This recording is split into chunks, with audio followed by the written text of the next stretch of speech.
يكذبون عليك؟ والله هو الكذب هواي يعني، فناس تكذب، بس احنا نعرف ان الانسان من يكذب بأي طريقه. مثلا ابو الاكبر، لا انت على المستوى الشخصي شلون تعرف الانسان هذا شغلته مو صحيحه؟ يعني بجانب مثلا انه ابو الاكبر يقول له مشتاق لك، زين مشتاق لي ليش ما يجيني؟ الله، كثرة الاشتياق اللي مشتاق لك، زين شنو المانعك ما توصل يعني؟ اكو صخرة بالطريق ماكو، وان كانت اكو طريق ثاني يقدر يوديك لي، اكو تليفون. مو هنا المشكلة هي. اذا اشتاقيت ما اخاف، يعني ما عندي مناعة ضد الاشتياق. لو يثور اتفق ابد. يعني انا عندي دارمي كاتبة على هذا الموضوع، يقول شاتل وحارق بيت يم ديرته هواي.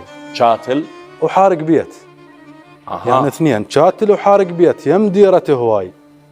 او بس قال لي لك مشتاق، قلت له الفجر جاي. لا والله